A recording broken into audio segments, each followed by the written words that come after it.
সবাইকে আমার ইউটিউব চ্যানেলে স্বাগত। আজকে আলোচনা করব তোমরা যারা ক্যালকাটা ইউনিভার্সিটির আন্ডারে সেমিস্টার 5 কিংবা সেমিস্টার 6 এ পড়ছো এবং তোমাদের এডুকেশন রয়েছে, তোমাদের এডুকেশনে সিসি 7 যে পেপারটা রয়েছে কারিকুলাম স্টাডিজ বা পাঠ্যক্রম চর্চা, এই পেপার থেকে একটা গুরুত্বপূর্ণ প্রশ্নের উত্তর আজকে ভিডিওতে দেবো। তোমরা প্রথম থেকে শেষ পর্যন্ত দেখতে থাকো। তোমাদের কারিকুলাম স্টাডিজ অনেকেরই সেমিস্টার 5-এ থাকে, অর্থাৎ সিসি 7 যে পেপারটা এডুকেশনের, আবার অনেকেরই কিন্তু সেমিস্টার 6-এ গিয়ে থাকে। তাই সেমিস্টার 5 কিংবা সেমিস্টার 6 যে কোনো সেমিস্টারই হোক না কেন, যাদেরই কিন্তু কারিকুলাম স্টাডিজ পেপারটা রয়েছে, তোমরা কিন্তু এই প্রশ্নের উত্তরটা করতে পারো 5 নম্বরের জন্য। কর্মভিত্তিক শিক্ষা বা কর্মভিত্তিক বা কার্যভিত্তিক পাঠ্যক্রম কী, এর বৈশিষ্ট্য লেখো বা টিকা লেখো।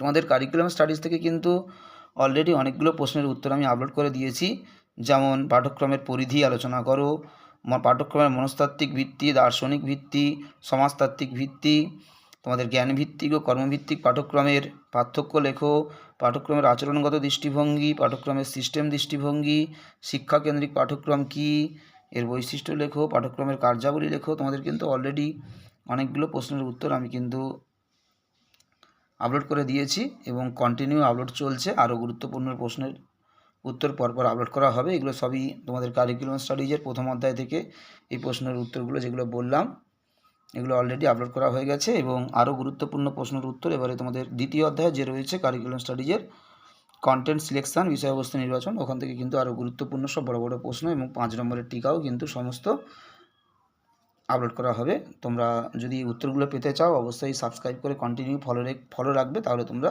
সমস্ত উত্তর চ্যানেল থেকে পেয়ে যাবে। সবাইকে নমস্কার।